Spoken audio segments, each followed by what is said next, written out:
तो इस वीडियो में मैं एक्सप्लेन करने वाला हूँ जेन वी सीजन 2 को। सीजन 1 का लिंक आपको डिस्क्रिप्शन पे मिल जाएगा, पहले उसे देख लें, उसके बाद सीजन 2 को कंटिन्यू करें। तो सीजन 2 की शुरुआत में कहानी जाती है 1967 में, जहाँ एक लैब में सभी डॉक्टर अपने ऊपर एक ड्रग्स का टेस्ट करने वाले होते हैं। तभी डॉक्टर गोडोल्किन कमरे के अंदर आता है, लेकिन उससे पहले ही सारे डॉक्टर्स अपने शरीर में कंपाउंड वी का शुरुआती प्रोटोटाइप इंजेक्ट कर लेते हैं। इसके बाद भयानक साइड इफेक्ट्स होने लगते हैं और सभी साइंटिस्ट की बेरहमी से मौत हो जाती है। लैब में भी आग लग जाती है। डॉक्टर गोडोल्किन अलार्म बजाने जाता है, लेकिन वो भी बेहोश हो जाता है। इसके बाद कहानी प्रेजेंट में आती है। ये वो समय है जब विक्टोरिया न्यूमैन की मौत हो चुकी है और इसका इल्जाम स्टारलाइट जैसे लोगों पर लगाया जा रहा था, जो अभी फरार हैं। इसके बाद सभी सुपर हीरोज की जिम्मेदारी होमलैंडर को सौंप दी जाती है। इसी वजह से एक एड के जरिए सभी सुपर हीरोज को गोडोल्किन यूनिवर्सिटी आने के लिए कहा जाता है, जहां उनके पावर्स को सही तरीके से इस्तेमाल करना सिखाया जाएगा। इस यूनिवर्सिटी के नए प्रिंसिपल का नाम होता है साइफर। इधर एक अंधेरे कमरे में जॉर्डन बंद होती है। कुछ सोल्जर्स जबरदस्ती उसे एक वैन में बंद कर देते हैं, जो एल्मायरा जेल जाने वाली होती है। वैन के अंदर जॉर्डन को एमा मिलती है, जो बहुत डरी हुई थी और सोचती है कि शायद अब वो लोग जिंदा नहीं बचेंगे। अगली सुबह जब उनकी नींद खुलती है तो केट उनका स्वागत करती है और कहती है घबराने की जरूरत नहीं है, उसने सबको निकलवा लिया है। फिर वो पूछती है आंड्रे कहाँ है। इस पर जॉर्डन और एमा दोनों केट पर बहुत गुस्सा हो जाते और पूछते हैं तुम्हें सच में नहीं पता क्या, तुम हमारा दिमाग नहीं पढ़ सकती।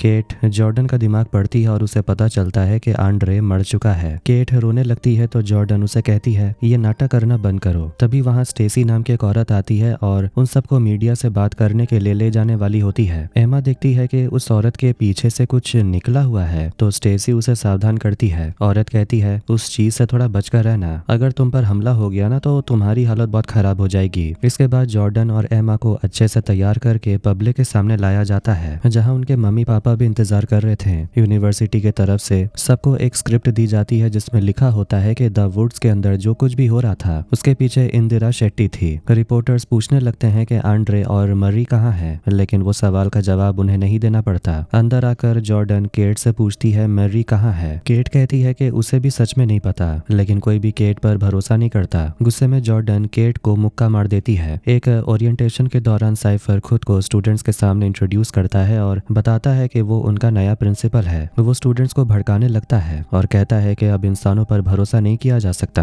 वो स्टारलाइट के बारे में बुरा भला कहता है और स्टूडेंट्स को द वुड्स का सच सामने लाने के लिए थैंक यू कहता है। तभी जॉर्डन को कुछ याद आने लगता है। उसे लगता है उसने साइफर को पहले भी कहीं देखा है। बाद में वो बात एमा को बताती है और कहती है साइफर किसी डॉक्टर जैसा लग रहा था, लेकिन अभी तक पता नहीं वो असल में है कौन। एमा कहती है कि उसने भी रिसर्च की है और पता चला है कि पिछले कुछ महीनों से साइफर वार्ड के मेक्सिको सिटी ऑफिस में था। दोनों को लगने लगता है कि शायद साइफर ने ही उन्हें एल्मायरा से निकलवाया है और हो सकता है इसके पीछे उसका कोई अपना मकसद हो। फिर वो सोचते हैं कि आंड्रे के पिता को बताना होगा कि आंड्रे मर चुका है, लेकिन जॉर्डन कहती है इस सब से फायदा क्या होगा। केट साइफर से मिलने आती है और उसे आंड्रे के बारे में पूछती है कि उसने उसकी मौत की सच्चाई क्यों नहीं बताई और वो मरा कैसे। साइफर कुछ भी साफ साफ नहीं बताता। तब केट अपनी पावर इस्तेमाल करके उसे छूने वाली होती है ताकि सच जान सके, लेकिन साइफर उसका हाथ पकड़ लेता है और उसे ग्राइंडर में डालने की धमकी देता है। केट बुरी तरह घबरा जाती और माफी मांगती है, कहती है कि वो आगे से ऐसा कभी नहीं करेगी। दूसरी तरफ मर्री को दिखाया जाता है, जो अब सबसे छुप कर रह रही थी। वो एक कन्वीनियंस स्टोर में आती है और अपने लिए कुछ चॉकलेट्स खरीदती है, लेकिन उसके पास पैसे थोड़े कम पड़ जाते हैं तो एक लड़का मर्री के बदले पैसे दे देता है। मर्री उसे थैंक यू बोलकर चली जाती है। फिलहाल वो एक मोटेल में रुकी हुई होती है। वो कई जगह फोन करती है और अपनी खोई हुई बहन एनाबेथ को ढूंढती है, लेकिन कहीं से कोई खबर नहीं मिलती। न्यूज से उसे पता चलता है कि जॉर्डन और एमा को बेगुनाह बताया गया है और उन्हें दोबारा गोडोल्किन यूनिवर्सिटी में मौका मिल गया है। ये देखकर मैरी भी हैरान हो जाती है। अगली सुबह वो बाहर कुछ लड़कों को स्टारलाइट के सपोर्ट में आवाज उठाते हुए देखते हैं और उसमें वही वो लड़का था जिसने कल रात मरी की मदद की थी। लेकिन वहाँ पर कुछ और लड़कों के ग्रुप्स आ जाते हैं और वो सभी लोग स्टारलाइट को आतंकवादी समझते हैं। मरी उस लड़के से कहती है यहाँ से निकल जाओ वरना पछताओगे। तभी एक लड़का मरी को मुक्का मार देता है और पूरा ग्रुप उसे घेर लेता है। मुंह से खून निकलते ही मरी अपनी पावर को हथियार की तरह इस्तेमाल करती है और पूरे ग्रुप को बुरी तरह घायल कर देती है। फिर वो स्टारलाइटर से कहती है जो कुछ भी देखा उसे भूल जाओ। इधर एमा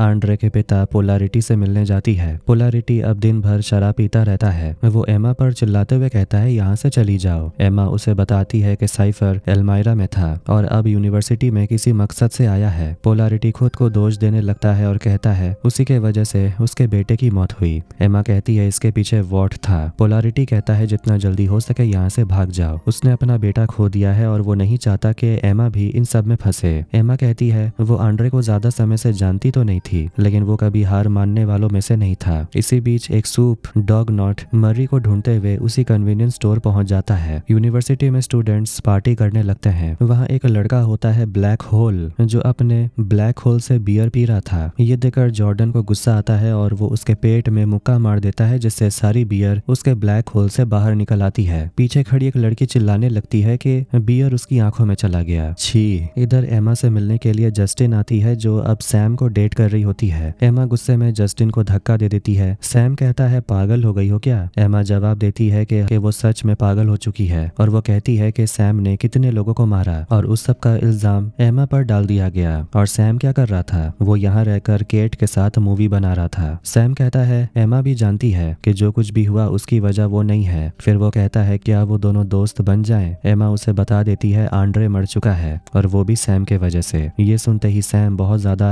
टेंशन में आ जाता है और चिल्लाने लगता है कि वो बस चाहता है ये सब रुक जाए और वो घर जाना चाहता है। तभी केट उसे छूकर कहती है सब भूल जाओ। ऐसा करते ही सैम को आराम महसूस होने लगता है। इसके बाद एमा भी पार्टी का मजा लेने लगती है। दूसरी तरफ डॉग नॉट मरी को ढूंढते ढूंढते मोटेल तक पहुंच जाता है। वहां दोनों के बीच जबरदस्त लड़ाई होती है और मर्री अपनी पावर से उस पर हमला करती है। डॉग नॉट एक इंजेक्शन लाया होता है जो वो मर्री को लगाने ही वाला होता है। तभी उसे बचाने के लिए वहां एनी यानी स्टारलाइट पहुंच जाती है और मर्री को बचा लेती है। एनी मर्री से कहती है कि उसने मर्री का वीडियो देखा था जिसमें वो लड़कों से लड़ रही थी और अब बहुत से लोग उसे ढूंढ रहे हैं जो उस तक पहुंचना चाहते हैं। एनी बताती है कि मर्री के दोस्तों को एक डील ऑफर हुई थी, इसलिए वो यूनिवर्सिटी चले गए। वही डील मर्री को भी मिलने वाली है। उसे भी गोडोल्किन यूनिवर्सिटी जाना होगा क्योंकि उसके लिए वो जगह सबसे महफूज है और वहीं से वो एनी की मदद भी कर पाएगी। एनी मर्री से पूछती है वो थॉमस गोडोल्किन के बारे में क्या जानती है। मर्री कहती है ये तो वही इंसान है जिसने गोडोल्किन यूनिवर्सिटी को खड़ा किया था। एनी कहती है सही, वही फेडरिक वॉट का राइट हैंड मैन था। उसने एक रिसर्च प्रोग्राम शुरू किया था जिसका नाम था प्रोजेक्ट ओडेसा और ये स्कूल उसी प्रोग्राम का हिस्सा था। अब शायद वॉट इस प्रोग्राम को दोबारा शुरू करने वाला है और उसे रोकने के लिए उन्हें मर्री की जरूरत है। मर्री कहती है कि वो दोबारा इन सब चीजों में नहीं पड़ना चाहती, वो सिर्फ अपनी बहन को ढूंढना चाहती है। एनी उसे याद दिलाती है कि वो उन लड़कों से इसलिए लड़ी थी क्योंकि उसके अंदर एक सच्चाई है। एनी कहती है कि मर्री को कभी न कभी ये जंग लड़नी तो पड़ेगी क्योंकि ये जंग शुरू हो चुकी है। इधर एमा वो लड़ाई वाला वीडियो देख लेती है और उसे समझ आता है कि इसके पीछे जरूर उसकी दोस्त मर्री है। वो तुरंत ये बात जॉर्डन को बताती है। एमा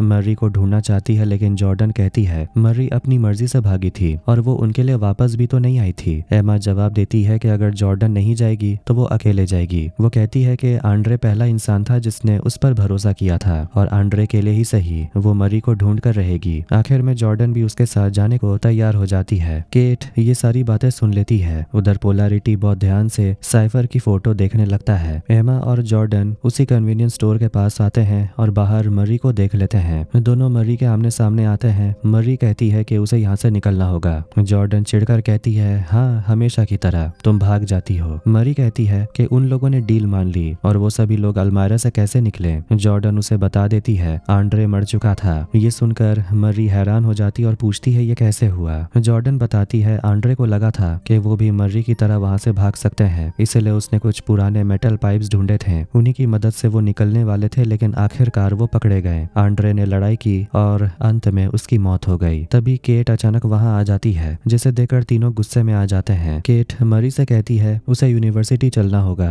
क्योंकि यकीन मानो वहां वो सब ज्यादा महफूज हैं। केट उसका दिमाग पढ़ती और पूछती है कि क्या वो स्टारलाइट से मिली थी और ये ओडेसा क्या है। फिर वो धमकी देती है कि अगर मर्री ने ये सब जाकर वॉट को बता नहीं दिया तो वो उसे छोड़ेंगे नहीं, उसे मार डालेंगे। जैसे ही केट आगे बढ़ने वाली होती है जॉर्डन अचानक उस पर हमला कर देती है जिससे केट बुरी तरह घायल हो जाती है। उसका सिर फट चुका था। मर्री उसे ठीक करने वाली होती है लेकिन एमा मना कर देती है। तीनों वहां से भाग जाते हैं और केट वहीं पड़े रहती है।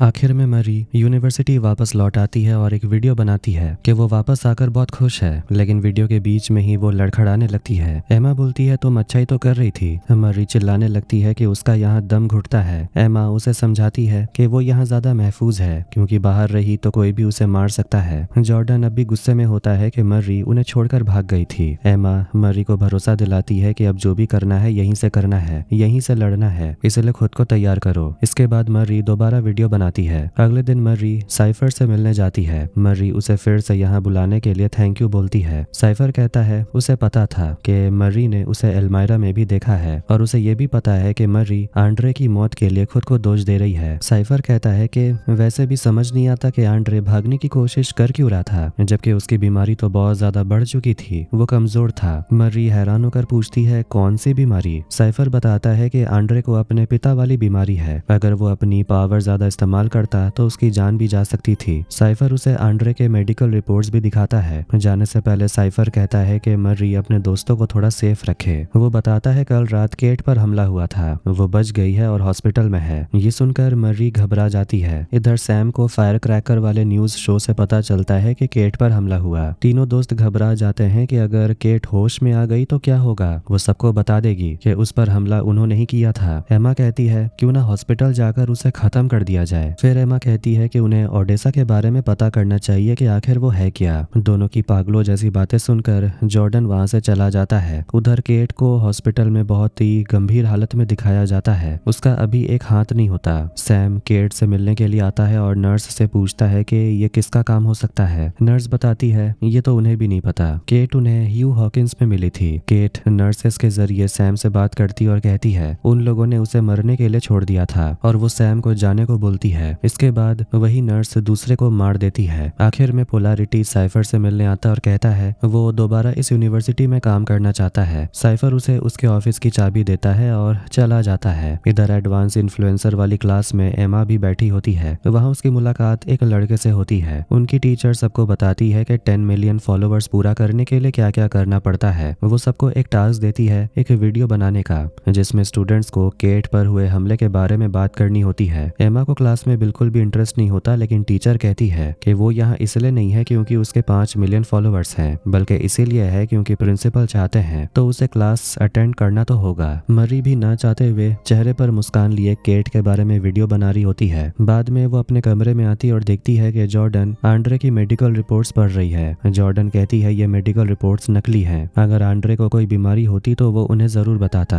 मरी कहती है रिपोर्ट्स असली हैं। जॉर्डन चिल्लाने लगती है कि उसे पहले क्यों नहीं बताया गया। मरी उस पर चिल्लाती है चिल्लाना बंद करो, क्योंकि इस तरह कोसने से भी कुछ नहीं होगा। तभी वहाँ स्टेसी आती है और कहती है दोनों को हीरो ऑप्टिमाइजेशन सेमिनार अटेंड करना होगा, और वो ये कहते कहते शहद वाली उल्टी भी कर देती है। उधर सेमिनार में कुछ और स्टूडेंट्स भी होते हैं और साइफर उन सबको वेलकम करता है। मरी पूछती है उन सबको चुनने की कोई खास वजह है क्या। साइफर कहता है तुम बताओ तुम स्पेशल क्यों हो। मरी कहती है क्योंकि मैं खून को कंट्रोल कर सकती हूँ। साइफर पूछता है ब्लड का कौन सा हिस्सा, प्लेटलेट्स, हेमोग्लोबिन। मरी कहती है इतना तो मुझे नहीं पता। साइफर बाकियों से पूछता है क्या वो लोग ठीक से जानते हैं कि उनकी पावर किस तरह काम करती है। जॉर्डन पूछती है पावर कैसे काम करती है, ये जानकर हमें क्या मिलेगा। साइफर कहता है इससे उनकी रैंकिंग्स बेहतर हो जाएंगी। साइफर बताता है कि आज का टास्क पीछे लगे उस रेड बटन को दबाना है, लेकिन ये इतना आसान नहीं होगा। ये कहकर वो वहां से चला जाता है। तभी एक खतरनाक आदमी विक्टर वहां पर आता है और अपने हथौड़े से सब पर हमला करने लगता है। विक्टर बार बार मरी के ही पीछे जा रहा था, इसलिए जॉर्डन को उसे बचाना पड़ता है। आखिर में विक्टर जॉर्डन को बुरी तरह घायल कर देता है। ये देखकर मरी गुस्से में आ जाती है और विक्टर का दिल दबाने लगती है, जिससे कि विक्टर की हालत खराब होने लगती है। ये देखकर जॉर्डन बटन दबा देती है और टास्क पूरा हो जाता है। साइफर वापस अंदर आता और कहता है अगले हफ्ते मिलेंगे। जॉर्डन चिल्लाकर पूछती है कि आखिर तुम करना क्या चाहते हो। साइफर कहता है वो उनकी पावर को एकदम हाई पोटेंशियल तक लेकर जाना चाहता है। दूसरी तरफ रूफस एक लड़की पर चिल्ला रहा होता है क्योंकि उसकी दुकान पर स्टार लाइट का पोस्टर लगा हुआ था। ये सब देखकर एमा वहां आकर रूफस की बेइज्जती करने लगती है। इसके बाद वो एक दवाई लेती है। तभी वहां पोलैरिटी आता है। अब उसे समझ आ जाता है कि घर पर बैठकर शराब पीने से कुछ नहीं होगा। एमा ये सब देखकर रोने लगती है और पोलैरिटी को गले लगाती है। एमा बताती है उसने साइफर को पहले एल्मायरा में देखा था। उसकी पावर क्या है ये कोई नहीं जानता, और वो यहाँ क्या कर रहा है ये भी किसी को नहीं पता। पोलैरिटी अपने बेटे की मौत का बदला लेना चाहता था और वो लगभग पागल हो चुका था, लेकिन एमा उसे समझाती है कि हर कदम सोच समझ कर रखना होगा। पोलैरिटी पूछता है ओडेसा क्या है। एमा कहती है उसे भी नहीं पता, लेकिन स्टारलाइट ने खुद कहा था इसका पता लगाना जरूरी है। सेमिनार से लौटने के बाद मर्री जॉर्डन को उसकी जान बचाने के लिए थैंक यू बोलती है। जब मर्री कपड़े बदल रही थी तो जॉर्डन उसे देखते ही रहती है।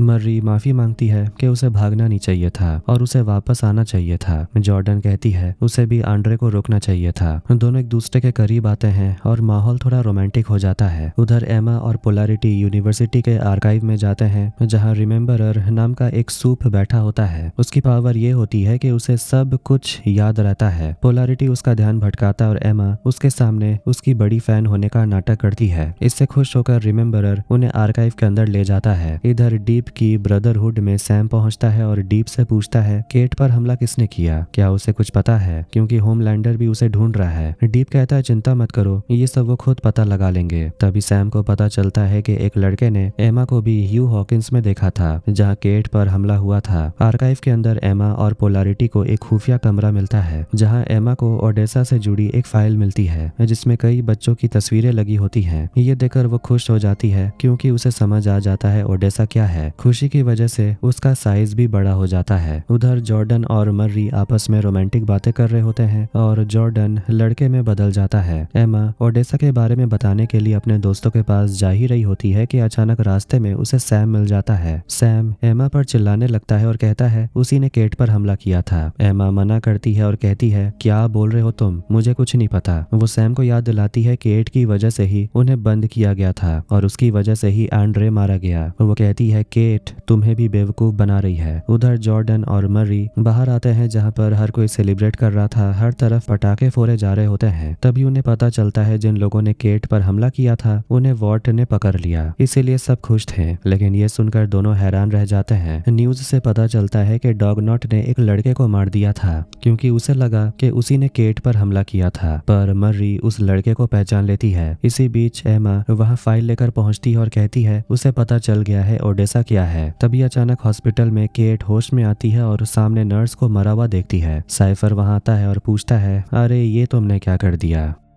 इसके बाद हम फिर से उसी डरी सहमी बेचारी सी लड़की को देखते हैं जो असल में ह्यूमन है। उसके अंदर कोई पावर नहीं है। वो गोडोल्किन यूनिवर्सिटी के कैफेटेरिया में काम करती है। कोई उसकी दुकान पर स्टारलाइट वाला पोस्टर लगा देता है जिससे सुपर हीरोज चिढ़ जाते हैं और उसे धमकाने लगते हैं, लेकिन ये साफ नहीं होता कि आखिर उसे परेशान कौन कर रहा है। यहाँ पता चलता है कि प्रोजेक्ट ओडेसा में 25 बच्चों पर एक्सपेरिमेंट हुआ था और उनमें से एक मर्री थी, लेकिन मर्री कहती है कि उसे तो अपनी पावर टीनेज में मिली थी तो वो इस प्रोजेक्ट में कैसे हो सकती है। पोलैरिटी कहता है जो भी हो उन 25 बच्चों में सिर्फ वही जिंदा बची है। स्टारलाइट ने कहा था कि ओडेसा एक हथियार है, मतलब मर्री एक हथियार है। मर्री ये सब मानने से इनकार कर देती है। किसी को कुछ समझ नहीं आ रहा था। मर्री कहती है इसका जवाब पैम दे सकती है जो कि उसकी माँ की दोस्त है। जैसे ही जॉर्डन और मर्री बाहर आते हैं पोलैरिटी एमा से बात करता है। वो कहता है आर्काइव में जो भी हुआ। एमा कहती है आपको टेंशन लेने की जरूरत नहीं, मुझे पता है आपने सब कुछ देख लिया। पोलैरिटी कहता है अरे वो नहीं, तुम बड़ी हो गई थी, तुम्हें कैसा लगा। एमा कहती है उसने 3 डस्टबिन उल्टी की थी, लेकिन अब वो खुद को संभालने की कोशिश कर रही है। उधर बाहर मर्री बताती है कि वो पहले भी पैम आंटी से मिलने गई थी, लेकिन पैम ने उससे बात नहीं की। उन्होंने मर्री की बहन एनाबेथ को एडॉप्ट करने की कोशिश भी की, लेकिन वो गोद नहीं ले पाए। कुल मिलाकर मर्री और पैम के बीच बिल्कुल भी नहीं बनती। इसके बाद मर्री पैम को मैसेज कर देती है कि वो उससे मिलना चाहती है। आखिर में केट यूनिवर्सिटी वापस आ जाती है, लेकिन अब उसे किसी की भी अंदर की आवाज सुनाई नहीं देती, मतलब उसकी पावर खत्म। स्टेसी बताती है कि आज थॉमस गोडोल्किन डे है और स्कूल में पार्टी होने वाली है। तभी वहां जॉर्डन, मर्री और एमा आते हैं और तीनों गुस्से में केट को देखते रहते हैं। इसके बाद सभी लोग हीरो ऑप्टिमाइजेशन क्लास में जाते हैं जहां अपनी पावर को सही से पहचानने के लिए उन्हें ट्रेनिंग दी जाती है। मर्री अपने पावर से एक लड़के को हरा देती है। साइफर वहां स्टूडेंट्स को भड़काने लगता है। वो कहता है कि केट पर एक स्टार लाइटर ने हमला किया था। 1 करोड़ इंसानों पर एक सूप है और अगर ऐसा हुआ कि सारे इंसान मिलकर सूप के खिलाफ एक जंग छेड़ दें तब तो हम सब खत्म हो जाएंगे। क्लास खत्म हो जाती है। केट देखती है कि साइफर मर्री पर कुछ ज्यादा ही ध्यान देता है जिससे उसे काफी जलन और गुस्सा आता है। इधर सैम अंदर से बहुत ज्यादा परेशान होता है। जस्टिन उसे समझाने की कोशिश करती है कि वो खुद को संभाले,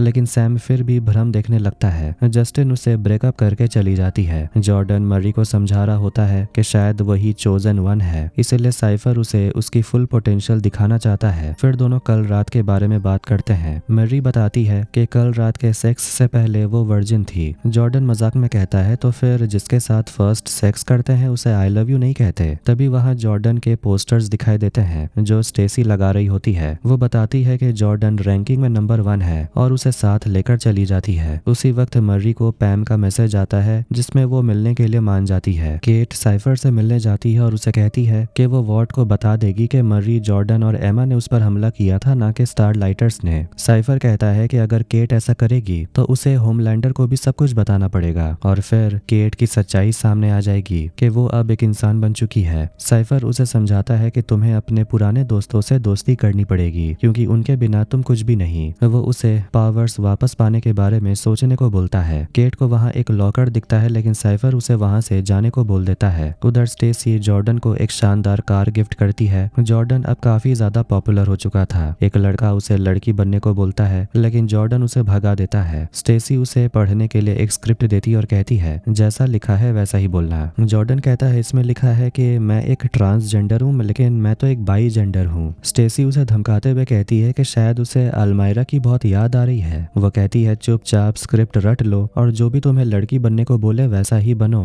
एमा कैफेटेरिया में उसी डरी लड़की से 17 मफिन्स खरीदने जाती है। तभी वो लड़की बहुत परेशान हो जाती है क्योंकि फिर से उसके स्टोर पर कोई स्टारलाइट का पोस्टर लगा देता है। वो लड़की कहती है सबको लगता है ये मैं कर रही हूँ जबकि कोई और है जो मुझे परेशान कर रहा है। एमा की नजर एक स्पीडस्टर पर पड़ती है जो बिजली की रफ्तार से वहां से भाग जाता है। एमा को लगता है यही है वो जो उस लड़की को परेशान कर रहा है। वो उसके पीछे जाती और भागते भागते बॉयज लॉकर रूम में पहुंच जाती है लेकिन वो स्पीडस्टर एमा पर हमला करके भाग जाता है। केट अपने कमरे में अपने नकली बाल, अपने नकली हाथ और अपने हालात को देखकर बहुत ज्यादा उदास बैठी होती है। तभी सैम उसे मिलने आता है और कहता है कि उसे फिर से वही यादें परेशान कर रही हैं। वो कहता है कि उन्होंने बहुत गलत किया था और वो केट से कहता है मुझे सब कुछ भुला दो। केट कहती है वो उसकी मदद नहीं कर सकती। सैम जॉर्डन के कमरे में तोड़फोड़ करने लगता है। जॉर्डन आता है और उसे समझाता है कि वो खुद को संभाले लेकिन सैम उल्टा उससे लड़ने लगता है। जॉर्डन उसे कहती है कि जो लोग तुम्हें बचाना चाहते हैं उनसे लड़ना बंद करो। आखिर में सैम शांत होता है और कहता है कि बड़े भाई लूक ने खुद को खत्म करके सही किया। जॉर्डन कहती है नहीं, उसने गलत किया, उसके पास कोई और रास्ता नहीं था।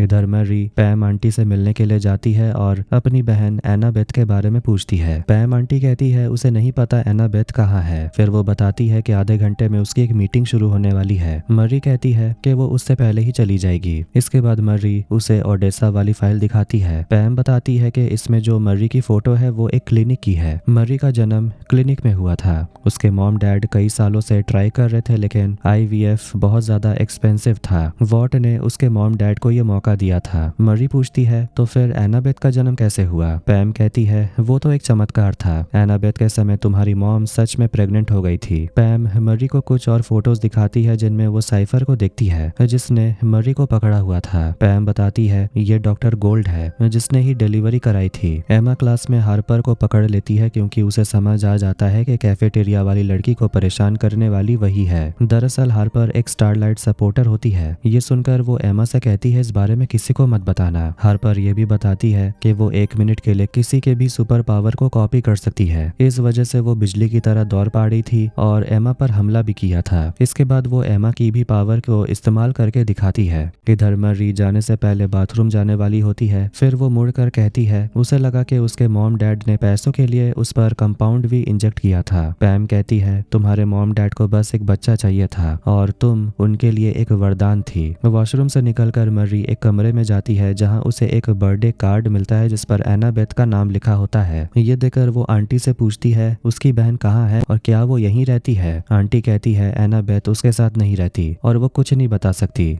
मर्री चिल्लाने लगती है तो पैम कहती है कि उन्हें तो मर्री से डर लगता था क्योंकि उसी ने तो अपने पेरेंट्स को मार डाला था। उसकी बहन उसे नहीं मिलना चाहती और ये उसकी बहन का ही फैसला है। मर्री चिल्लाकर कहती है लेकिन मैं जो चाहती हूँ उसका क्या, मैं तो बस एक छोटी बच्ची थी जिसका पीरियड शुरू हुआ था। मुझसे जो हुआ वो मैंने जानबूझकर नहीं किया और आपने मेरे ऊपर हैवान का ठप्पा लगाकर मेरी बहन को बता दिया कि मैं एक मॉन्स्टर हूँ। आपकी वजह से मेरी बहन अकेली है। गुस्से में मर्री वहाँ से चली जाती है। इधर जॉर्डन और सैम एक साथ कमरे में नशा कर रहे होते हैं और अपना दर्द एक दूसरे से शेयर करते हैं। सैम बताता है कि वो अक्सर अपने मरे हुए भाई से बात करता है। हार्पर एमा को अपने कमरे में लाती है और उसे अपने दोस्त एली से मिलवाती है। एली बताती है कि हार्पर होमलैंडर के स्टैचू पर पीले रंग से पेंट करने वाली है, जो कि मिटाई नहीं मिटेगा। एमा कहती है अगर पकड़े गए तो जान भी जा सकती है। फिर एमा कहती है कि रिस्क ले ही रहे हैं तो कुछ बड़ा करना चाहिए, जो कुछ जरूरी चीजें हैं उन्हें तोड़ देते हैं। लेकिन दोनों इस पर नहीं मानते और कहती है कि वो इतने खतरनाक काम नहीं कर सकती। एमा उन्हें बताती है कि उसे भी पहले ऐसा ही लगता था कि वो कुछ बड़ा नहीं कर सकती, लेकिन एक दोस्त था जिसने उस पर भरोसा किया। उसी के वजह से उसे खुद पर भरोसा होने लगा, इसलिए वो दोनों भी चाहे तो ये बड़ा काम कर सकती है। इसके बाद यूनिवर्सिटी में थॉमस गोडोल्किन डे सेलिब्रेट किया जा रहा होता है। साइफर स्टेज पर आकर स्पीच देने लगता है। जॉर्डन मैरी से मिलता है और उससे अपने प्यार का इजहार करता है। मैरी उसे किस कर लेती है। इसके बाद स्टेज पर नंबर 1 रैंक के लिए जॉर्डन को बुलाया जाता है और उसे जो स्पीच दी गई थी वही पढ़ता है। वो खुद को ट्रांस कह देता है, जैसा कि स्पीच में लिखा होता है, जो उसे बिल्कुल पसंद नहीं आता। इसके बाद वो लड़की में बदलता है और फिर सच्चाई बताने लगता है। वो कहता है आंड्रे मर चुका है, उसकी पावर्स ने ही उसे खा लिया। लेकिन वॉट नहीं चाहता कि ये सच्चाई बाहर आए। आंड्रे ने उन्हें बचाने के लिए अपनी जान दे दी थी। केट पर स्टारलाइट सपोर्टर्स ने हमला नहीं किया था, इसीलिए वो लोग बेगुनाह हैं। किसी और की सजा उन्हें देकर वॉट ने उन सपोर्टर्स को मार डाला। मरी उसे सच्चाई बताने से मना करती है, लेकिन जॉर्डन कह देती है केट पर हमला उसी ने किया था। फायरक्रैकर अपने न्यूज शो के जरिए बताने लगती है कि अब यूनिवर्सिटी में सूप्स के खिलाफ एजेंडा शुरू हो गया है। वो जॉर्डन के बारे में बोलती है कि वो बस स्टारलाइटर्स को प्रोटेक्ट कर रही है, लेकिन केट वीडियो बनाकर साफ कर देती है कि उस पर हमला स्टारलाइटर्स ने नहीं किया था। अब पूरी यूनिवर्सिटी में जॉर्डन के खिलाफ वीडियोज बनने लगते हैं। ये देखकर जॉर्डन को लगता है शायद उसने गड़बड़ी कर दी। मर्री कहती है तो तुम्हें क्या लगा, लोग तुम्हारे लिए तालियां बजाएंगे। जॉर्डन बताती है कि वो हमेशा स्कूल रैंकिंग देखा करती थी, लेकिन अब जब वो नंबर 1 बन चुकी है तो उसे कोई फर्क ही नहीं पड़ता। उसे लगता है कि ये सब कुछ कितना नकली है। इधर साइफर के ऑफिस से केट बाहर आती है। फिर साइफर जॉर्डन और मरी को अंदर बुलाता है। अंदर वॉट मार्केटिंग से सेट आया होता है, जो एक आइडिया लेकर आता है, एक फाइट जिसमें जॉर्डन और मरी एक दूसरे से लड़ेंगे। साइफर बोलता है लोग जॉर्डन से नफरत करते हैं और उसे पीटते हुए देखना चाहते हैं। मरी कहती है वो ये लड़ाई नहीं लड़ेगी। साइफर चिल्लाते हुए कहता है कि वो उन्हें बता रहा है, पूछ नहीं रहा। अगर मरी ने बात नहीं मानी तो उन सबको दोबारा अल्मायरा भेज दिया जाएगा। जॉर्डन वादा करने को बोलती है कि अगर वो लड़ेगी तो किसी को भी अल्मायरा नहीं भेजा जाएगा। मरी कहती है कि वो जॉर्डन को हरा नहीं सकती, लेकिन साइफर को मरी पर पूरा भरोसा होता है। दोनों वापस आकर ये सब एमा को बताते हैं, जिससे कि वो भी परेशान हो जाती है। वो कहती है जब भी वो कुछ करना चाहते हैं साइफर अल्मायरा की धमकी दे देता है। मरी कहती है कि केट के मदद से उन्हें पता लगाना होगा कि साइफर के दिमाग में चल क्या रहा है और वो उनसे चाहता क्या है। कोई भी साइफर के बारे में कुछ नहीं जानता, लेकिन जॉर्डन और एमा को केट पर भरोसा नहीं होता। उन्हें लगता है कि वो फिर से उन्हें धोखा दे सकती है। कोई और ऑप्शन ना होने पर वो सब केट से मिलने जाते हैं। वो उससे कहते हैं कि उन्हें पता है कि वो भी साइफर से नफरत करती है। उनके पास एक प्लान है और अगर उसे पसंद ना आए तो वो उनसे बात ना करे। इधर एमा हार्पर और एली के साथ नशा कर रही होती है और वो फाइट रोकने के बारे में सोच रहे होते हैं। एमा एली से पूछती है कि उसकी पावर क्या है। एली बताती है कि वो अपने बालों से कुछ भी कंट्रोल कर सकती है, लेकिन सिर के बालों से नहीं। एमा नीचे देखती है और कहती है ये तो धांसू है। तभी वहाँ एली का भाई ग्रेग आता है। एमा पहचान लेती है ये तो वही लड़का है जो उस क्लास में था। दूसरी तरफ केट बताने लगती है उसने कई बार साइफर का दिमाग पढ़ने की कोशिश की, लेकिन वो ऐसा नहीं कर पाई। वो बोलती है कि साइफर को छुपाने की कोशिश कर रहा है। उसके घर में एक अजीब सा दरवाजा भी है जिसके अंदर किसी मशीन जैसी अजीब आवाज आती है। मर्री कहती है उन्हें उसके घर में घुसना पड़ेगा। जॉर्डन कहता है पकड़े गए तो मुसीबत हो जाएगी। मर्री कहती है साइफर खुद उसे कुछ नहीं करेगा, जो भी करेगा जॉर्डन से करवाएगा। इसके बाद जॉर्डन और केट साइफर के घर पहुंच जाते हैं। जॉर्डन केट को उसका स्टेटमेंट पढ़कर सुनाने लगती है जिसमें उसने जॉर्डन को गालियां दी थी। केट कहती है मुझे इस बारे में कितनी बार माफी मांगनी पड़ेगी। वो कहती है उसने ये सब कुछ जानबूझकर नहीं कहा था और जॉर्डन से सॉरी बोलती है। दोनों के बीच सब कुछ ठीक तो हो जाता है, लेकिन वो अब कभी दोस्त नहीं बन सकते। इसके बाद वो घर के अंदर जाते हैं। गार्ड को केट अपनी पावर से कंट्रोल करती है और कहती है घर की चाबी दे दो, हमें अंदर जाने दो और फिर हमें भूल जाओ। लेकिन गार्ड अपनी पैंट उतार कर कुछ और ही करने लगता है। केट बताती है कि उसकी पावर्स आजकल ठीक से काम नहीं कर रही, इसलिए ऐसा कुछ होने लगता है। आखिरकार वो किसी तरह चाबी चुरा लेती है और घर के अंदर चली जाती है। दोनों उस खुफिया कमरे के अंदर आते हैं और वहाँ उन्हें एक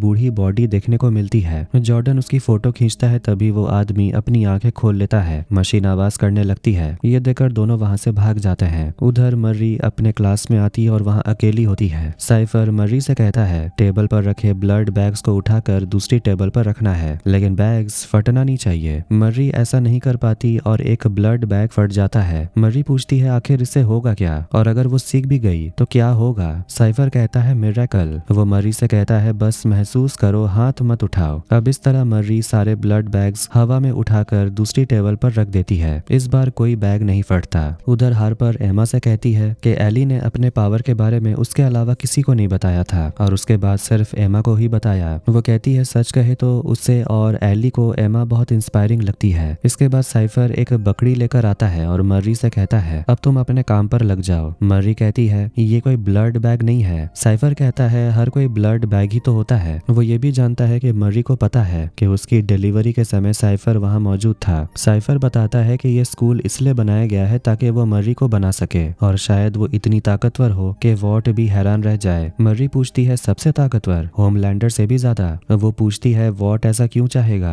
और होमलैंडर ऐसा क्यों चाहेगा। साइफर पूछता है पर सच बताओ तुम ये जानकर अच्छा नहीं लगा। इसके बाद मर्री बकरी को हवा में उठाने लगती है। साइफर सामने आकर कहता है बैग को फाड़ना मत। मर्री का ध्यान साइफर की नसों की तरफ चला जाता है जिससे उसका ध्यान भटकता है और बकरी फट जाती है। जब मर्री कमरे से बाहर आती है तो उसके दोस्त उसे उस बूढ़े आदमी की फोटो दिखाते हैं जो उन्हें साइफर के घर के सीक्रेट चेंबर से मिली थी। मर्री सबको बताती है कि साइफर कोई सूप नहीं है, वो एक इंसान है। उसकी नसों में कंपाउंड भी नहीं है। इसी वजह से केट चाहे तो उसे कुछ भी करवा सकती है, लेकिन केट की पावर आजकल ठीक काम नहीं कर रही। केट को साइफर का मैसेज आता है। मर्री कहती है उसे वहां जाना चाहिए और किसी तरह ये कंफर्म करवाना चाहिए कि साइफर इंसान है। वो कहती है चाहो तो इसे फोन में रिकॉर्ड भी कर लेना, क्योंकि एक सुपर हीरो स्कूल का प्रिंसिपल इंसान कैसे हो सकता है। अब इसके बाद फाइट वाला दिन आ जाता है जब मर्री और जॉर्डन जो एक दूसरे से प्यार करते हैं आपस में लड़ने वाले होते हैं। एली एमा को एक छोटा सा ऑडियो वीडियो डिवाइस देती है जिससे सब कुछ रिकॉर्ड हो जाएगा। एमा एली से कहती है कि उसकी पावर सच में कमाल की है और वो उसके पावर का नाम देती है बुश मास्टर। ग्रेग बाहर खड़ा रहता है। एली और एमा बॉयलर रूम में चले जाते हैं। एमा छोटी हो जाती है और वो छोटा सा डिवाइस लेकर पाइप के अंदर घुस जाती है जहां से वो सीधा साइफर के ऑफिस में पहुंच जाएगी। इधर केट फाइट से पहले साइफर के ऑफिस में आती है। उधर जॉर्डन अपने बारे में बताने लगता है कि जब वो 6 साल का था तभी से उसे अपनी पावर के बारे में पता चल गया था, लेकिन उसने कभी किसी को बताया नहीं था। इधर ग्रेग किसी को बॉयलर रूम की तरफ आते हुए देखता है और एली को मैसेज कर देता है। वो आदमी अंदर आता है लेकिन उसे वहाँ कोई नहीं मिलता। फिर वो पाइप के अंदर पानी छोड़ देता है पर उसमें एमा होती है। एमा भागने की कोशिश करती है पर आखिरकार पानी में बह जाती है। इधर साइफर केट को बताता है कि जिस बूढ़े आदमी को तुम सब ने परेशान किया वो मेरे पिता हैं। उधर एली अपने नीचे के बालों से किसी तरह पानी को रोकती है और एमा बहते बहते साइफर के बाथरूम तक पहुंच जाती है। केट साइफर से कहती है कि कोई नहीं जानता कि वो है कौन और उसकी पावर क्या है। केट बताती है कि अब उसकी पावर्स वापस आ गई है। साइफर खुश होता है और फिर वो वॉशरूम जाने लगता है। एमा टॉयलेट से निकल ही नहीं पा रही होती है, तभी साइफर वहीं टॉयलेट यूज करने लगता है। शुक्र है कि उससे पहले एमा किसी तरह वहां से निकलने में कामयाब होती है और ऑफिस में जाकर केट के पास वो लिसनिंग डिवाइस लगा देती है। साइफर टॉयलेट से लौट आता है। दूसरी तरफ मैच के लिए जॉर्डन और मर्री को बुलाया जाता है। एमा हार्पर और एली ग्रेग से मिलते हैं और डिवाइस में रिकॉर्ड हो रही सारी बातें देखते सुनते हैं। केट साइफर से कहती है कि उसे पता है कि वो इंसान है, लेकिन ये बात बाहर किसी को बताने की जरूरत नहीं है, ना ही मैं किसी को बताऊंगी, इसलिए अगर पॉसिबल हो तो मैच रुकवा दीजिए। इधर मैच शुरू होने से पहले मर्री जॉर्डन को किस करती है। साइफर को ये सब पता चल जाता है कि उसके ऑफिस में कैमरा लगा हुआ है। मैच शुरू होते ही जॉर्डन अचानक मर्री पर हमला करने लगता है। केट देखती है कि साइफर असल में जॉर्डन को अपनी इशारों पर नचा रहा था। अब केट को समझ आ जाता है कि साइफर की पावर क्या है। मर्री जॉर्डन को हवा में उठा लेती है, बिल्कुल उस बकरी की तरह, लेकिन जॉर्डन के फटने से पहले ही मर्री उसे जमीन पर पटक देती है और उसे छोड़ देती है।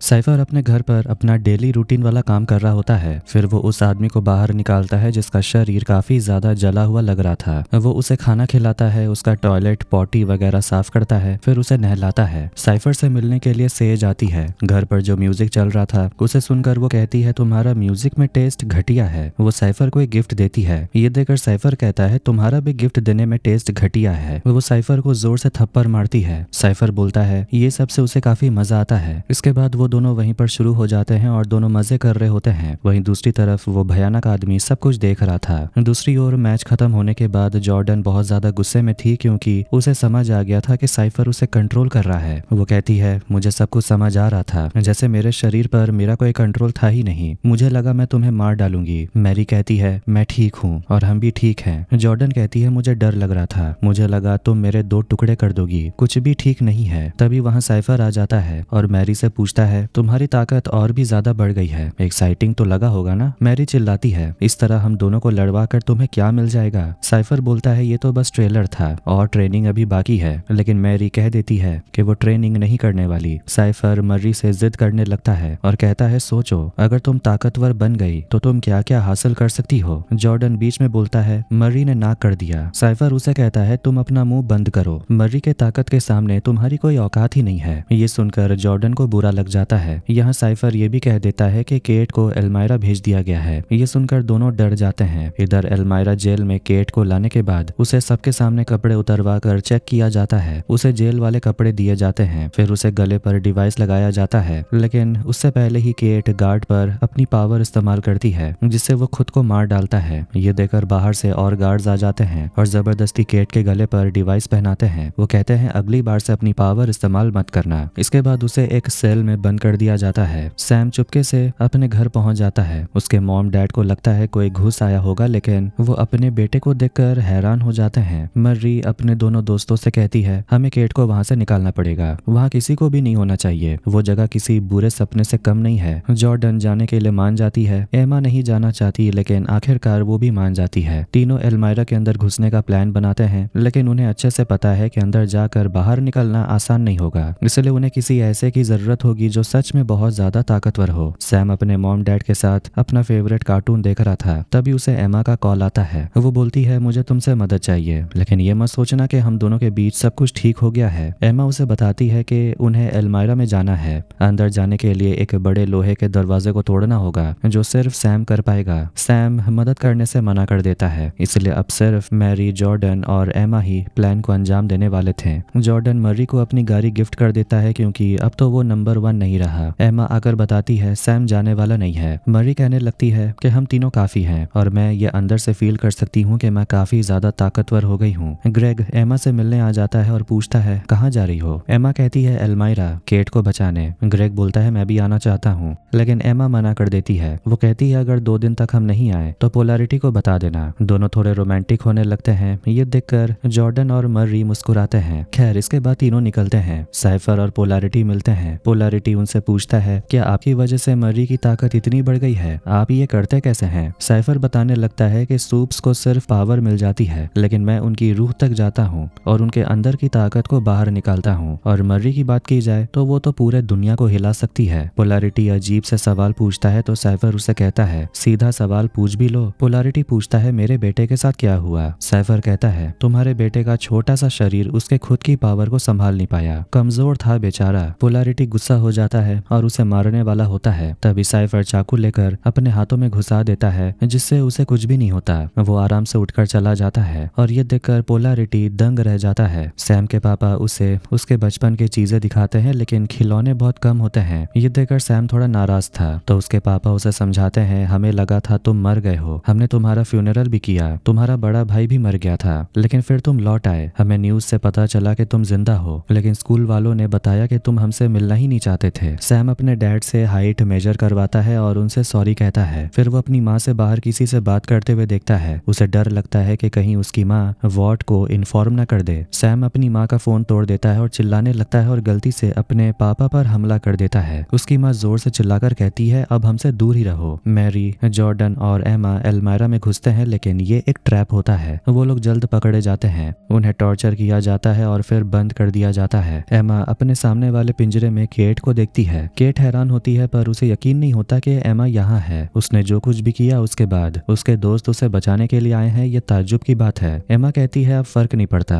अब हम सब यहीं मर जाएंगे। साइफर सारे कैदियों को देख रहा था। सेज उससे मिलने आती है जो वॉर्ड की सीईओ बनने वाली है। सेज कहती है, साइफर तुम्हारे लिए एक तोहफा लाई हूँ। साइफर कहता है, अगर मर्री अपने हाई पोटेंशियल तक पहुंच गई तो इसकी खबर होमलैंडर को लग जाएगी। सेज बोलती है, इसकी चिंता मत करो, हमने जो सोचा है वो हमें जरूर मिलेगा। मिलेगा। पोलैरिटी एमा और मर्री को फोन लगाता है लेकिन कोई फोन नहीं उठाता। वो फिर से दारू पीते हुए अपने बेटे को याद करता है। तभी अचानक उसकी पावर बेकाबू होने लगती है और उसके सिर में दर्द उठने लगता है। शाम को सैम की माँ सैम से मिलने आती है। वो कहती है तुम्हारे डैड ठीक है। वो अपने बेटे से माफी मांगती है कि उनके पास अपने बेटे को मेंटल हॉस्पिटल भेजने के अलावा कोई और चारा नहीं था। वो बोलती है कि नॉर्मल लोगों को तो संभाला जा सकता है लेकिन अगर कोई सूप तोड़ फोड़ करे तो उसके साथ क्या करना है ये तो किसी को समझ नहीं आता। सैम बोलता है आपने मेरे अंदर कंपाउंड डाला ही क्यों, इससे मेरा पूरा दिमाग खराब हो गया है। उसकी माँ समझाती है तुम्हारे अंकल को भी ये बीमारी थी, उन्हें भी भ्रम दिखते थे। सैम को समझ आ जाता है कि उसे ये बीमारी विरासत में मिली है। वो चाहकर भी खुद को बदल नहीं सकता। केट अपने सिर पर लगे स्कार में से एक पिन निकालती है और एमा से कहती है हम लोग यहाँ से जरूर निकलेंगे। केट उस पिन से अपने गले वाले लॉक को खोलने की कोशिश करती है। दूसरी तरफ मरी देखती है कि उसका खून जम नहीं रहा था, शायद कोई इंजेक्शन दिया गया था। साइफर आता है, बताता है हाँ और उसी दवाई से तुम्हारा खून कभी नहीं जमेगा, इसलिए थोड़ा संभल कर रहना। मरी साइफर के हाथ के जख्म को देखती है। साइफर मरी से कह देता है मुझे कुछ करने की कोशिश मत करना वरना मैं जॉर्डन में घुसकर उसे मार डालूंगा। अगर तुम्हें यहाँ से बाहर निकलना है तो बस मेरे साथ ट्रेनिंग करनी होगी। मरी कहती है मुझे आपका हथियार नहीं बनना। साइफर कहता है तुम मेरा हथियार नहीं बनोगी, तुम सबका मसीहा बनोगी। जॉर्डन पीछे से बोलती है तुम आखिर हो कौन, पिछली बार भी तुम यही थे और अब भी तुम यही हो। साइफर फिर सबके सामने उसकी बेइज्जती करता है। वो कहता है मुझे किसी का शरीर चाहिए था कंट्रोल करने के लिए और तुम्हारा शरीर बहुत कमजोर था इसलिए मैंने आराम से कंट्रोल कर लिया और मुझे बहुत मजा आया। जॉर्डन मुस्कुराकर कहती है तुम्हें मजा नहीं आया, तुम दर्द में थे, मैंने महसूस किया। इसके बाद मरी को वहां से निकालकर दूसरे सेल में लाया जाता है। वो हैरान हो जाती है क्योंकि वहां उसकी बहन एनाबेथ कैद होती है। मरी से कहा जाता है कि वो ऑफर के बारे में सोचे जिससे उसे गुस्सा आता है मगर उसके कॉलर से झटका दिया जाता है। इसके बाद उसे फिर से उसके सेल में डाल दिया जाता है। मरी जॉर्डन को बताती है कि एनाबेथ यही कैद है और साइफर बदले में चाहता है कि वो अपनी पावर को पूरी तरह कंट्रोल करे। मरी गुस्से में कहती है अब तो मैं उसे खत्म ही कर दूंगी। केट के सिर से खून निकल रहा था, ये देखकर एक गार्ड वहां आता है। मौका देकर केट अपना पावर इस्तेमाल करती है और कहती है अपनी चाबी मुझे दो। गार्ड खुद को मार डालता है। केट चाबी ले लेती है, एमा को बाहर निकालती है, गले से कॉलर निकालकर दोनों भागते हैं। फिर दोनों मरी और जॉर्डन को भी बाहर निकालते हैं मगर उनके निकलने के बाद भी अलार्म नहीं बजता जो उन्हें काफी अजीब लगता है। जॉर्डन बताता है कि वो लोग चाहते हैं कि हम भी आंड्रे की तरफ भागने की कोशिश करें। इसके बाद सभी भागते हुए एनाबेथ को लेने के लिए जाते हैं लेकिन वो मर चुकी होती है। ये देखकर सब हैरान होते हैं लेकिन मरी अपने पावर को फुल पोटेंशियल पर इस्तेमाल करती है जिससे एनाबेथ के जख्म भरने लगते हैं। उसके दोस्त चिल्लाने लगते हैं और आखिरकार एनाबेथ जिंदा हो जाती है। आखिर में वो चारों एनाबेथ को लेकर भागते हैं। रास्ते में उन्हें सोल्जर्स मिलते हैं तो मर्री उन पर हमला भी करती है। एनाबेथ अचानक रुककर कुछ सोचती और फिर सभी से कहती है हमें उस रास्ते जाना है लेकिन वहां उन्हें रास्ता बंद मिलता है। सामने एक दीवार होती है मगर एनाबेथ को यकीन था कि यही सही रास्ता है। फिर उसे एहसास होता है कि दीवार के उस पार से कोई आ रहा है इसीलिए वो सभी को पीछे हटने को बोल देती है। तभी वहां दीवार तोड़ते हुए सैम उन्हें बचाने के लिए आ जाता है। ये देखकर सब हैरान होते हैं। वो लोग बाहर निकलते हैं और एक गाड़ी में बैठते हैं। बाहर निकलते ही वो अपने अपने ट्रैकर्स फेंक देते हैं। सब लोग मरी से पूछने लगते हैं कि आखिर उसने अपनी मरी हुई बहन को जिंदा कैसे कर दिया। मरी बताती है कि साइफर उसे इसी दिन के लिए ट्रेन कर रहा था और वो हमेशा से सही था कि वो बहुत ज्यादा ताकतवर है। एमा बताती है वो लोग कनाडा जा रहे हैं। एनाबेथ चिल्लाने लगती है मुझे कनाडा नहीं जाना, ये सब क्या हो रहा है, मुझे कुछ समझ नहीं आ रहा, मैं तो मर गई थी लेकिन अब मैं जिंदा कैसे हूँ। मरी उसकी बात मान लेती है और कहती है ठीक है हम गाड़ी बदल लेंगे और फिर पोलैरिटी से कांटेक्ट करेंगे। साइफर को पता चलता है कि हॉस्पिटल से स्टूडेंट्स भाग गए हैं तो वो ऑर्डर देता है मरी को ढूंढो और बाकी लोगों के साथ जो करना है वो करो। इसके बाद वो बूढ़े जले हुए आदमी को मारने लगता है और अपना गुस्सा निकालता है। इधर दोस्त लोग एक बिल्डिंग के अंदर जाते हैं, वहां उन्हें कुछ कपड़े मिलते हैं। जॉर्डन मरी को देखती रहती है और उसे कहती है तुमने वो कर दिखाया जो कोई नहीं कर सकता, तुम सबसे ताकतवर सूप बन गई हो, अब सब कुछ बदल जाएगा। मरी कहती है मेरे लिए कुछ नहीं बदला। सैम सबके लिए स्नैक्स ढूंढ लेता है। एमा पोलैरिटी को कॉल करने वाली थी लेकिन उसे नंबर ही याद नहीं आता।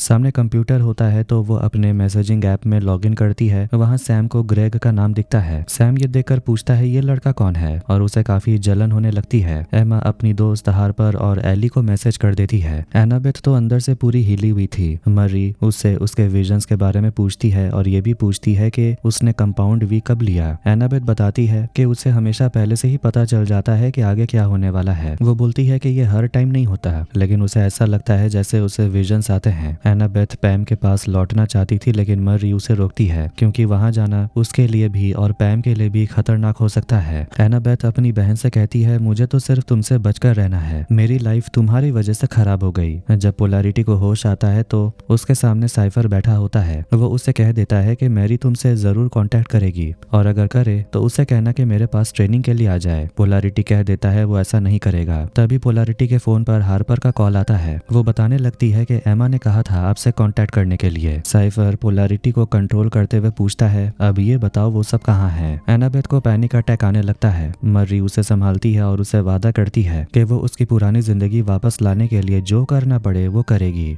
लेकिन एनाबेथ जानती है कि ये मुमकिन नहीं है। तभी वहाँ वाइकिंग विक्टर हथौड़ा लेकर आ जाता है। सब लोग भाग जाते हैं क्योंकि विक्टर के सामने कोई भी नहीं टिक पाता। बाहर विक्टर का सामना मर्री से होता है लेकिन इतने में वहाँ एक छोटी बच्ची आ जाती है। ये कोई और नहीं बल्कि जोई होती है, विक्टोरिया न्यूमैन की बेटी। वो अपने मुंह से टेंटेकल्स निकालकर विक्टर का सिर फाड़ देती है और उसे मार डालती है। वहाँ स्टैन एडगर भी आता है जो पहले वॉट चलाता था। मर्री उनसे पूछती है आप चाहते क्या हो। स्टैन बोलता है तुम्हें। जोई कहती है मर्री मेरी मॉम तुमसे मिली थी, तुम उन्हें बहुत अच्छी लगी थी। मर्री कहती है अगर मैं चलूंगी तो ये सभी मेरे साथ चलेंगे। स्टैन मान जाता है। इसके बाद वो लोग स्टैन के घर पहुंचते हैं और बेसमेंट में जाते हैं। लिफ्ट में मर्री जोई से कहती है तुम्हारी माँ ने अपना सीक्रेट मुझसे बताया था, उनकी और मेरी पावर सेम थी, उनके साथ जो हुआ बहुत बुरा हुआ। वो सभी लोग एक सिक्योर बेसमेंट में आते हैं। स्टैन अपनी पोती से कहता है सबको रूम दिखा दो क्योंकि फिलहाल सब लोगों से गंदी बदबू जो आ रही है। स्टैन ऑमलेट बनाते हुए मैरी, जॉर्डन और केट से बात करता है। वो जॉर्डन को टमाटर काटने दे देता है। वो ये भी जानता है कि मर्री सबसे अलग है, सबसे ताकतवर है। ओडेसा प्रोग्राम की वजह से ऐसा हुआ था।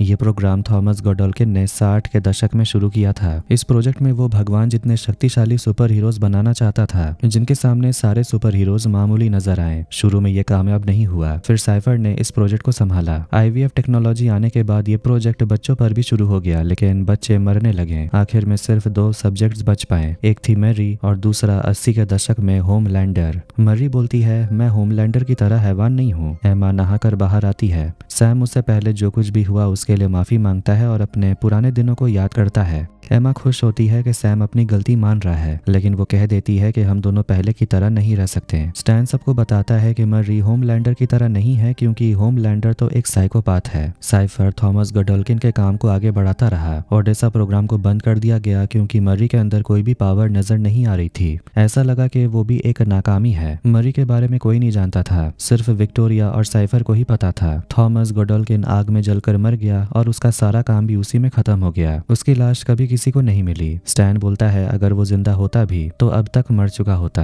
केट बोलती है हाँ, या फिर वो अभी 100 साल का होता।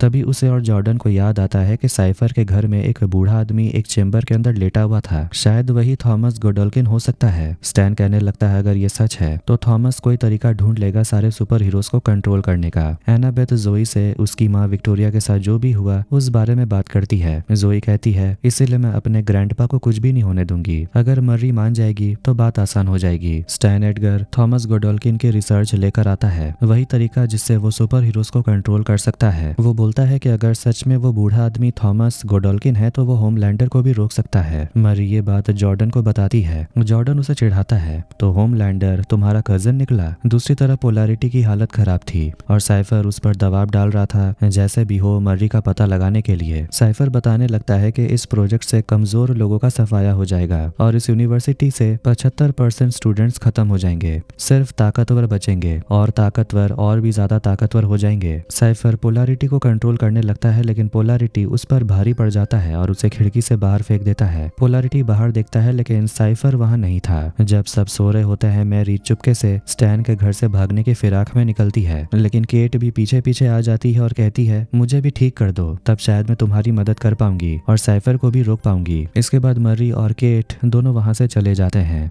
एनाबेथ एक भयानक सपना देखती है। उसके विजन में मैरी मर जाती है, इसीलिए वो डरते हुए चिल्लाने लगती है। सब लोग बाहर आते हैं और उन्हें समझ आ जाता है कि मर्री और केट गायब हैं, लेकिन जॉर्डन को पता होता है वो दोनों कहाँ गए होंगे। इधर मर्री और केट एक पार्किंग लॉट पहुंचते हैं। वहाँ केट चिल्लाने लगती है कि मर्री को उसे ठीक करना पड़ेगा, तभी वो अपनी शक्ति से गार्ड्स को रोक पाएगी। मर्री कहने लगती है मेरे अंदर उतनी ताकत नहीं है, मैं नहीं कर पाऊंगी। केट बोलती है शायद 2 हफ्ते पहले तुम अपनी बहन को जिंदा भी नहीं कर पाती, लेकिन अब तुम बहुत ताकतवर हो। मरी पूछती है, मैं कैसे यकीन करूं कि तुम ठीक होने के बाद अपना पुराना रंग नहीं दिखाओगी। जॉर्डन और एनाबेथ मरी को ढूंढने के लिए निकलते हैं और आपस में बातें करते हैं। मरी और केट साइफर के घर पहुंच जाते हैं। वो लोग उस चेंबर के पास पहुंचते हैं जिसमें वो बूढ़ा आदमी था, लेकिन अब वो वहां नहीं होता। पोलैरिटी वहां आता है और बताता है कि साइफर उसे यहाँ से लेकर गया है। वो आदमी एकदम पागल है और कमजोर सुपर हीरोज को मारना चाहता है। इधर साइफर उस बूढ़े आदमी को पीटने लगता है और फिर उसे सिलेंडर उठाकर मारने ही वाला होता है कि तभी उसके फोन पर अलर्ट आता है। वो देखता है कि मर्री और केट उसके घर पर पहुंच चुकी हैं। ये देखकर तो वो खुश हो जाता है। मर्री पोलैरिटी को बता देती है कि वो बूढ़ा आदमी जिसे साइफर ने कैद करके रखा था वही थॉमस गोडोल्किन है। वो ये भी बताती है कि स्टैन एडगर को लगता है कि थॉमस गोडोल्किन उनकी मदद जरूर करेगा। पोलैरिटी पूछता है क्यों करेगा। मर्री कहती है क्योंकि दुश्मन का दुश्मन दोस्त होता है। तभी गुस्से में पोलैरिटी की पावर बेकाबू होने लगती है। मर्री उसके दिल पर हाथ रखती है और उसे शांत करती है। इससे पता चलता है कि पोलैरिटी की वो बीमारी जो कभी ठीक नहीं हो सकती थी, मर्री के वजह से अब ठीक हो गई है। अब वो ना कमजोर महसूस कर रहा होता है और ना ही बीमार। सैम एमा को पॉकेट में भरकर यूनिवर्सिटी आता है। उसके दोस्त रूफस को लगता है कि आजकल सैम ब्रदरहुड के लिए क्यों नहीं आता। वहाँ एक नया मेंबर होता है जिस पर सैम को ध्यान रखना था। इसके बाद ब्लैक होल अपने ब्लैक होल से एक लड़के को निकालता है और इसी लड़के को संभालने की जिम्मेदारी सैम को मिलती है। तभी उसकी नजर एमा पर जाती है। ग्रेग आकर एमा को गले लगाता है। ग्रेग मर्री को ढूंढने के लिए हवा में उड़ जाता है। फिर एमा सैम को भी मर्री को ढूंढने के लिए जाने को बोलती है। दूसरी तरफ अब पोलैरिटी भी मर्री को समझाता है कि अगर उन्हें उस 100 साल के बुढ़े को ढूंढना है तो केट को ठीक करना पड़ेगा जो सबके दिमाग को पढ़ सके।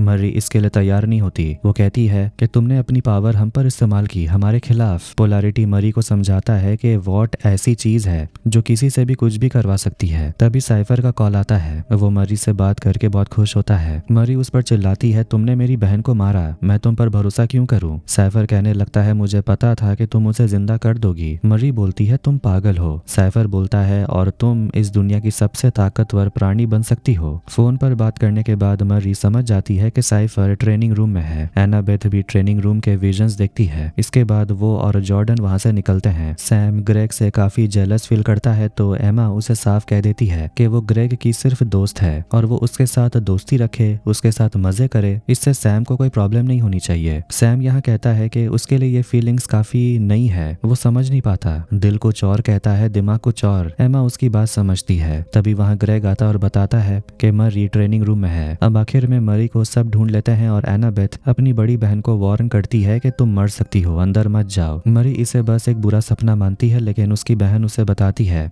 मॉम डैड के मरने से पहले मैंने ये सब अपने विजन में देख लिया था। मैंने उन्हें मरते हुए देखा था। मैं हमेशा सोचती थी कि मैं उन्हें बचा सकती हूँ, लेकिन जब मैं ऐसा नहीं कर पाई तो मैंने सारा ब्लेम तुम पर डाल दिया ताकि मैं खुद से नफरत ना करूँ। इसीलिए मैं दोबारा ये नहीं होने देना चाहती। प्लीज अंदर मत जाओ। मर्री बोलती है, यहाँ तक आकर अब मैं नहीं रुक सकती। उसके दोस्त उसे रोकने की कोशिश करते हैं तो मर्री जॉर्डन के दिल की धड़कन को रोकने की कोशिश करती है, फिर सबको गिराकर चली जाती है। वो पोलैरिटी के साथ अंदर जाती है। पोलैरिटी अपनी पावर से साइफर पर हमला करता है। बाकी लोग भी अंदर आ जाते हैं, लेकिन मर्री वहां नहीं होती। एमा, केट और एनाबेथ बेसमेंट में चले जाते हैं मर्री को ढूंढने। शायद वहीं उन्हें वो बूढ़ा आदमी भी मिल जाए। दूसरी तरफ साइफर बाकियों की पावर का इस्तेमाल करके उन्हें ही एक दूसरे से लड़वाता है। मर्री उस बूढ़े आदमी को थॉमस गोडोल्किन समझकर अपना दोस्त मानती है और उसे ठीक कर देती है, जिससे उसका सड़ा हुआ शरीर एकदम जवान हो जाता है। मर्री अपनी पावर इस्तेमाल करके बेहोश होने लगती है, लेकिन अब थॉमस गोडोल्किन एकदम ठीक हो चुका था और वो मर्री को थैंक यू बोलता है। थॉमस के होश में आते ही साइफर कमजोर पड़ जाता है और वो अपनी जान की भीख मांगने लगता है। कहता है, मुझे मत मारो, मैं वो नहीं हूँ, मेरा नाम डग है, मैं मरना नहीं चाहता। उस आदमी ने मेरे दिमाग पर कब्जा कर लिया था। जॉर्डन पूछती है, किसने कब्जा कर लिया था। डग बोलता है, यहाँ कोई साइफर नहीं है। इधर धीरे से बिना आवाज किए चारों लड़कियां निकल जाती हैं। उधर थॉमस यूनिवर्सिटी पहुंच जाता है और हेम्पल को बैठा हुआ देखता है। थॉमस उसे पूछता है, तुम्हारी पावर्स क्या है। हेम्पल बताता है कि वो अपने हाथ को भी पैर जैसा बना सकता है। थॉमस उसकी बेइज्जती करते हुए कहता है, तुम जरूर रैंकिंग के लास्ट 10 में आते होगे। थॉमस अपनी शक्ति से हेम्पल को मार देता है और कहता है, मुझे ताकतवर सुपर हीरो चाहिए, जोकर नहीं।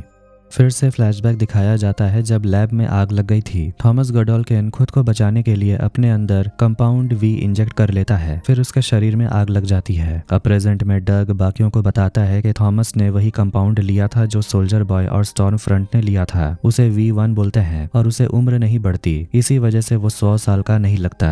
मरी अपनी शक्ति से डग को ठीक करने की कोशिश करती है, लेकिन वो ऐसा नहीं कर पाती क्योंकि थॉमस को ठीक करने में उसकी पावर्स बहुत कम हो चुकी थी। डग की हालत और खराब होने लगती, इसीलिए पोलैरिटी कहता है डॉक्टर के पास ले जाना होगा। डग मुस्कुराते हुए कहता है कोई बात नहीं, तुम लोगों ने मेरे लिए इतना किया वही बहुत है। मुझे तो लगा था कि मैं उसके कैद से भाग नहीं पाऊंगा। दूसरी तरफ थॉमस सेज के साथ मस्ती कर रहा होता है। थॉमस उसे कहता है तुमने जैसा कहा था वैसा ही हो रहा है। सेज बोलती है होगा क्यों नहीं, मेरा दिमाग जो सबसे तेज है, मुझे बचपन से ही अकेले रहने की आदत है, लेकिन अगर तुम चाहो तो मैं अपनी आदत बदल सकती हूँ। सेज आगे कहती है कि मुझे तुम्हें होमलैंडर से मिलवाने का तरीका ढूंढना होगा। पोलैरिटी डग से पूछता है कि क्या उसकी लाइफ में कोई ऐसा है जो उसकी मदद कर सकता है। डग बोलता है कि मैंने सबको इतना टॉर्चर किया है कि अब मुझे कोई बचाने नहीं आएगा। पोलैरिटी कहता है वो तुम नहीं थे, वो गॉडोल्किन था। डग आंड्रे के बारे में कहने लगता है कि वो तो उसका फेवरेट था, वो सबके नाक में दम करके रखता था, उसे बिल्कुल भी डर नहीं लगता था और इसी वजह से उसने अपने दोस्तों के लिए अपनी जान दे दी। तभी अचानक उन पर हमला होता है। डग जान से हाथ धो बैठता है। उन पर हमला करने वाला ब्लैक नोवार था जो पोलैरिटी के साथ एक सेल्फी लेता है। इधर तीनों दोस्त आपस में बात कर रही होती हैं कि शायद अब मरी को यहाँ से जाना चाहिए क्योंकि वो अब यूनिवर्सिटी में नहीं रुक सकती। एमा उन्हें याद दिलाती है कि बुरे वक्त में उन्होंने एक दूसरे की मदद की थी। तीनों एक दूसरे को गले लगाते हैं। मरी केट से भी माफी मांग लेती है कि वो उसे समझने में भूल कर बैठी थी। फिर मरी उसका हाथ पकड़कर उसकी पावर्स वापस लाने की कोशिश करती है। थॉमस गॉडोल्किन एक वीडियो बनाकर सारे स्टूडेंट से बात करता है और बोलता है कि उसकी मौत की खबरें झूठी थी, वो असल में एक बहुत ही शक्तिशाली सुपर हीरो है। वो कहता है कि अब सब कुछ नए सिरे से शुरू होगा, रैंकिंग दोबारा 0 से स्टार्ट होगी और एक नया क्लास शुरू होगा।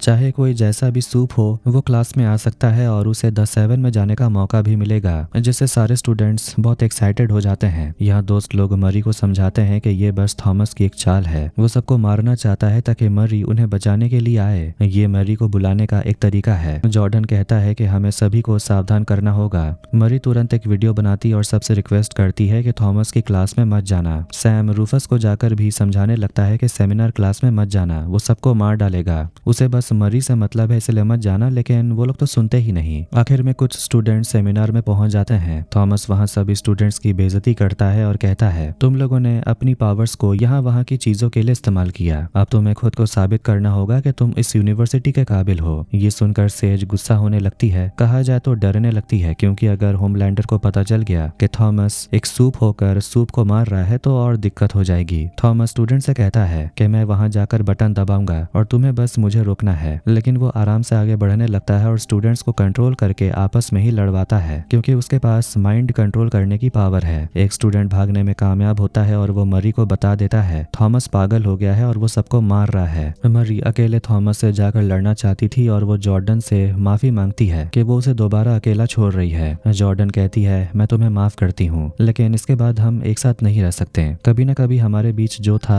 उसका खत्म होना जरूरी था। एनाबेथ भी सोच लेती है कि वो अब डर कर भागेगी नहीं। सेज से बात करते हुए थॉमस कहता है कि वो ऐसा करके अपनी पावर्स को बढ़ाना चाहता है और आखिर में मरी को कंट्रोल करना चाहता है, क्योंकि अगर वो मरी को कंट्रोल कर लिया तो वो किसी को भी कंट्रोल कर पाएगा। सेज समझ जाती है, मतलब होमलैंडर। सेज उसे समझाती है इतना बड़ा रिस्क मत लो, सब कुछ दांव पर मत लगाओ, लेकिन थॉमस ताकत की भूख में पागल हो चुका था। ब्लैक नोवार पोलैरिटी को अपनी कैद में रखता है। सेज पोलैरिटी से मिलने आती है और वो भी समझ जाती है कि मरी की वजह से पोलैरिटी को उसकी पावर वापस मिल गई है। वो कहती है तुम कमजोर में ही सुरक्षित थे, मरना तो एक दिन सबको है, आज नहीं तो कल। आखिरकार मरी सेमिनार रूम पहुंचती है और थॉमस बाकी स्टूडेंट्स को कंट्रोल करके मरी पर हमला करवाता है। मरी उनसे लड़ती है। ब्लैक होल अपने ब्लैक होल से सैम, एमा, जॉर्डन, ग्रेग, एली, हार्पर सभी को बाहर करता है और सारे दोस्त मिलकर बाकी स्टूडेंट से लड़ने की कोशिश करते हैं। एमा बड़ी होकर थॉमस को धक्का दे देती है। एली अपनी नीचे के बालों से थॉमस को जकड़ लेती है और हॉपर थॉमस को कंट्रोल कर लेती है, जिसकी पावर है कि वो किसी की भी पावर्स को 1 मिनट के लिए कॉपी कर सकती है। आखिरकार सभी स्टूडेंट होश में आ जाते हैं। मौका देखते ही सारे स्टूडेंट बाहर चले जाते हैं। मरी थॉमस से कहती है हम लोगों ने मिलकर तुम्हें हराया है, तुम हमें कमजोर समझते थे लेकिन उन्हीं लोगों ने तुम्हें हराया। इसके बाद वो थॉमस के दिल पर कंट्रोल करती है, जिससे थॉमस उल्टा मरी को ही अपने कंट्रोल में कर लेता है जो वो हमेशा से करना चाहता था। ये देखकर दोस्त घबरा जाते हैं। आसपास बहता हुआ खून हवा में उड़ने लगता है जैसे खून का बादल बन गया हो। यही एनाबेथ ने अपने विजन में देखा था। मर्री अपने दोस्तों पर हमला करती है जो गडोल्किन के वश में थी।